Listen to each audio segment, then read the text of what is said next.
Të nderuar shikues, përshëndetje, do jemi së bashku në edicionin informativ këtu në ekranin e kanalit 7, ku ndër të tjera do të ndiqni.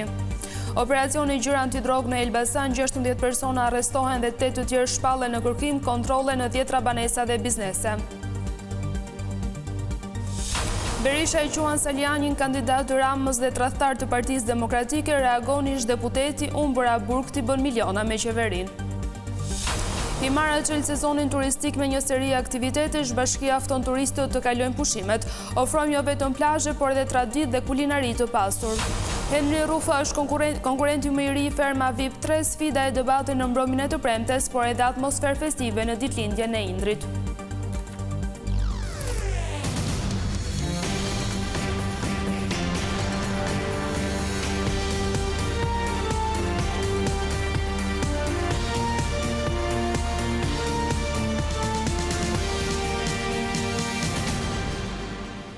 Vjojmë gjërësisht me lajmet.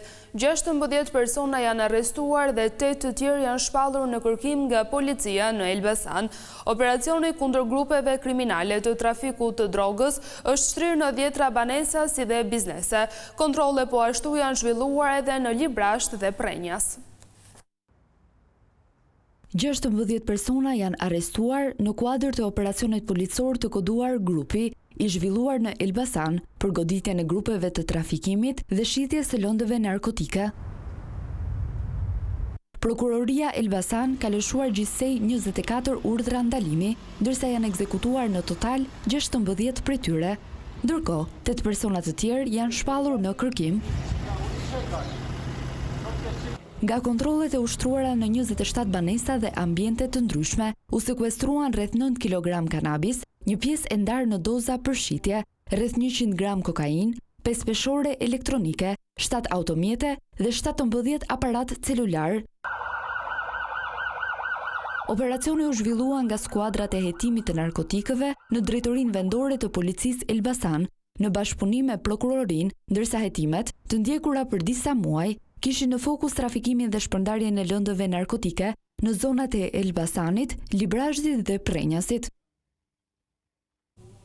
Policia e Tiranës ka goditur një tjetër rast të tentativës për shitje të farave të kanabisit me qëllim kultivimin e tyre.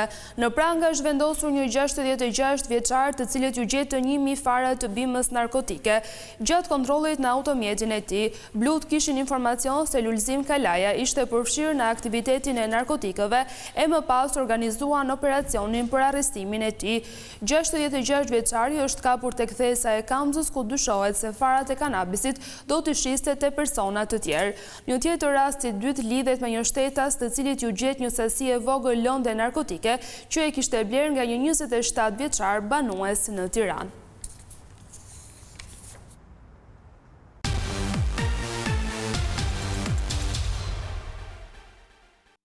Si u zyrtarizua si kandidati i vetëm për kryetar të Partisë Demokratike, Berisha deklaroi se nga gara u përjashtuan vetëm tradhtarët.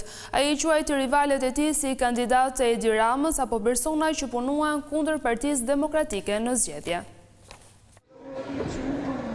Kryetari i Partisë Demokratike Sali Berisha, pas vizitës në Zagreb, shfryzoi një komunikim në rrjetet sociale për t'i dhënë përgjigje kritikave në lidhje me procesin e zgjedhjeve brenda Partisë Demokratike.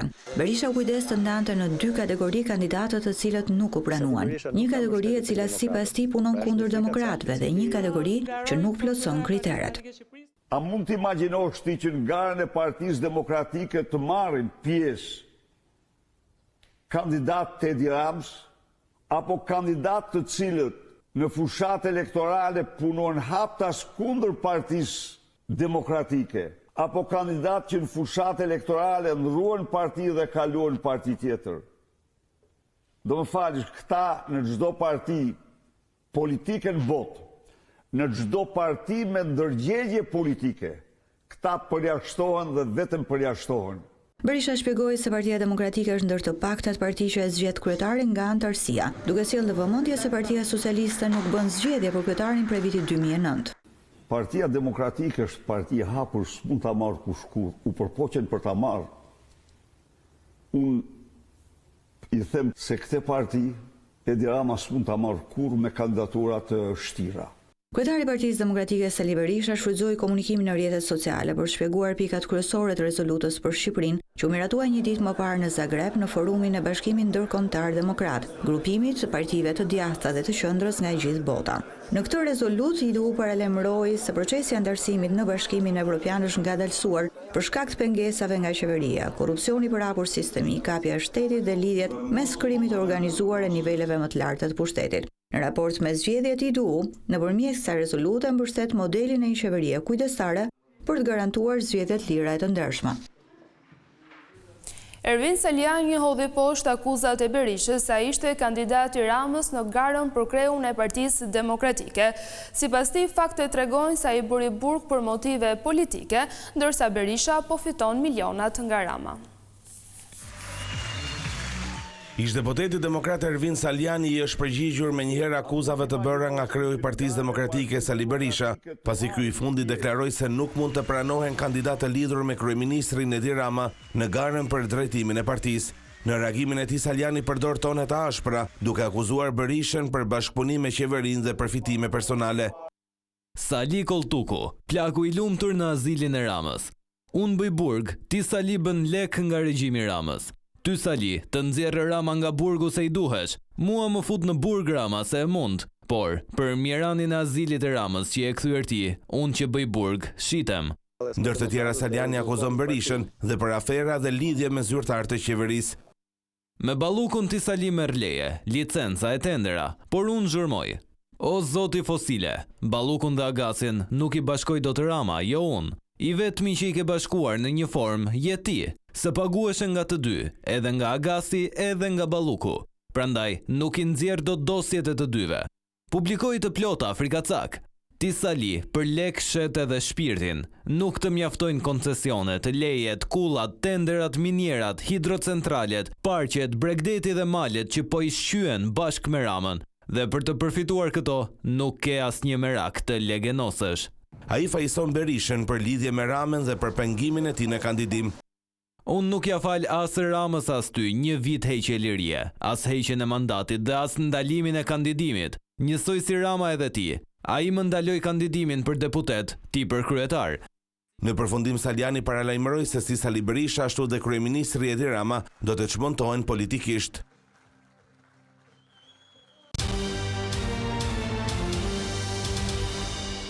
Bordi i Transparencës ka vendosur një ulje të lehtë për çmimin e naftës. Duke nisur nga kjo e shtunë, ajo do të shitet me 206 lek për litër ose 2 lek më pak. Gjithashtu, benzina është ullur me 1 lek dhe tani do të shitet me 184 lek për litër. Këto çmime do të jenë në fuqi deri në mbledhjen e ardhshme të Bordit të Transparencës, ku do të pasqyrohen ndryshimet e çmimeve të shitjes. Në njoftim, Bordi tërheq vëmendjen e çdo operatori të shitjes së karburanteve mbi detyrimin e zbatimit të këtij vendimi dhe nëse këto çmime nuk do të aplikohen, do të vendoset pezullimi i aktivitetit.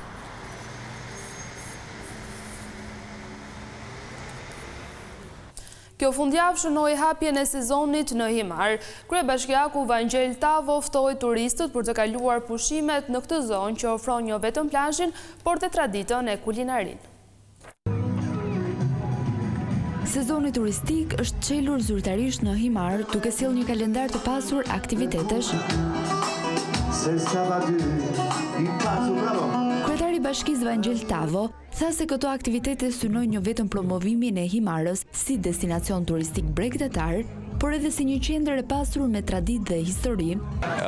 Ne synojmë që të promovojmë Himarën, të promovojmë Himarën jo thjesht detin e mrekullueshëm, gjiret e mrekullueshme, natyrën e veçantë që të ofron Himara, të promovojmë mikpritjen himariote, kulinarinë e veçantë të Himarës e shumë të tjera, së bashku me to padyshim edhe ata që nuk e njohin historinë, edhe historinë e Himarës. Tavo shtoi se zgjedhja e Himarës për të kaluar pushimet është e duhura. I ftojmë të gjithë të vinë në Himar këto 3 ditë të çeljes sezonit, pasi jam i sigurt që do ikin me kujtime shumë të mira dhe jam i sigurt që do vendosin që pushimet në sezon t'i bëjnë në Himar.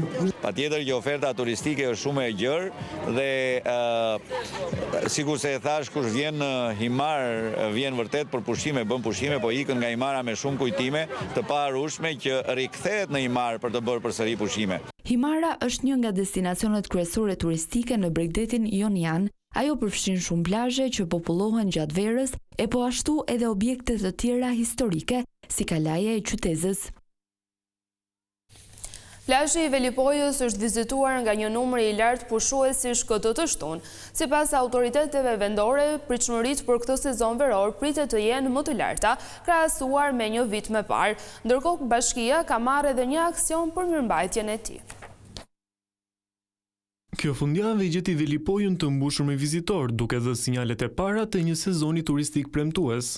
Zona bregdetare po përjeton një rritje të ndjeshme të frekuentimit, ndërsa institucionet vendore kanë shtuar masat për të garantuar standarde të larta shërbimi. Velipoja është perla e Shqipërisë. Ka Ranën, ka Pyllin, ka Detin, ka Kufinin, ka tonë resortet e malit. Që të flasë për Velipoja. Velipoja është doktor në 4 orë. Mrekulli, kush ketë mundësi pse mas marë. Po pëlqen morë në Velipojë dhe kënos në morë. Vim mu lorë në ditë dhe mu kënasur. Mas shumë të mu pëlqen për ujërat që i koma të pasërta. Ko shumë vendet të ndryshme si Molje, Bishkë e tjera. Nën kryetari i Bashkisë Shkodër Alban Preka thotë se pritshmëritë për këtë sezon janë më të larta krahasuar me një vit më parë. Pritshmëritë për sezonin e ri veror janë shumë të mëdha faktikisht. Ka një kërkesë shtuar për akomodim në plazhin e Velipojës. Kjo nisur edhe nga puna mirë që është bërë sezonin e kaluar. Faktikisht edhe për këtë sezon, bashkia ka 2 javë që ka ndërmarrë një aksion për pastrimin dhe mirëmbajtjen e gjithë infrastrukturës që shërbejnë për turizmin. Kjo në vijim të aksioneve të mëdha që janë bërë për pastrimin e sipërfaqes ranore, në bashkëpunim edhe me bizneset. Kena verifikuar dhe gjithë infrastruktura e domosdoshme për fillimin e sezonit është funksionale. Që në fillim të muajit prill, Bashkia Shkodër ka ndërmarrë një sër masash për përgatitjen e sezonit turistik, përfshir pastrimin e mbetjeve në zonën ranore dhe përgjatë rrugëve të plazhit. Paralelisht është hartuar një plan i detajuar ndërhyrjesh me fokus të veçantë në menaxhimin e mbetjeve inerte.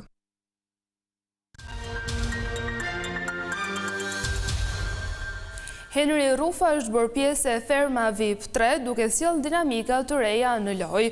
Mbrëmjen e të premtes ndërkohë pati edhe shumë sfida e debate që më pas kulmuan me një atmosferë festive në ditëlindjen e Indrit. Vita Productions prezanton edicionin e 3 të Ferma VIP.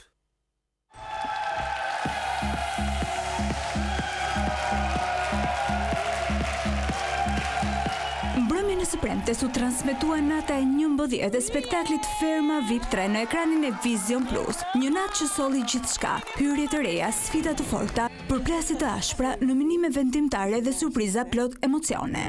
Më duhet ju lajmëroj që epoka e pislëkut në këtë shtëpi. Që në nisje vëmendja u përqendrua tek roli i Sarës si kryefermere. Ndarja e punëve gjatë javës ka ndezur jo pak debate mes fermerëve. Tensionet u rritën edhe me situatën mes Adionit dhe Mozës pas një misionit të dhënë nga Agai për të prishur lojrat. Ndërhyrja fizike e Adionit shkaktoi reagime, por pas sqarimet në studio, Moza mohoi se ishte ndjerë e dhënuar, duke mbyllur kështu një moment delikat të mbrëmjes. Se po i trajton, sikur, një sekond, po i trajton, Moza, të lutem. Në vijim loja kaloi në një fazë vendimtare, pas shpalljes së fermerëve të preferuar nga publiku, Adionit, Fabiolës, Gresës, Indrit dhe Mozës, ndërsa Sara ishte imune si kryefermere. Kjo bëri që 9 fermerët e mbetur të kalonin në një sfidë ku vetëm 2 prej tyre i shpëtuan televotimit. Sfida e zhvilluar në kushte të vështira me balë dhe ujë kërkonte që fermerët të nxjerrin topin jashtë nga kafazi. Pas një gare të fortë, Iliri dhe Malbora siguruan fitoren dhe shpëtimin, ndërsa Blerina, Dona, DJ Bujaka, Visi, Soni, Vanessa dhe Romiri kaluan në televotim, ku njëri prej tyre do të eliminohet ditën e hënë. Televotimin e konsideroj zyrtarisht të hapur. Mbrëmje solli edhe hyrje të reja në ferm. Henry Rufa ju bashkua garës duke shtuar konkurencën dhe pritshmëritë për javët në vijim.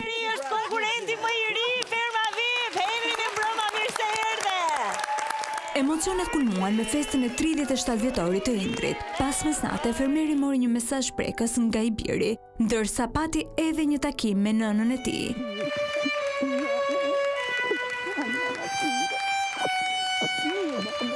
Surprizës u bashkua edhe Vanessa, duke forcuar lidhjen e tyre brenda fermës.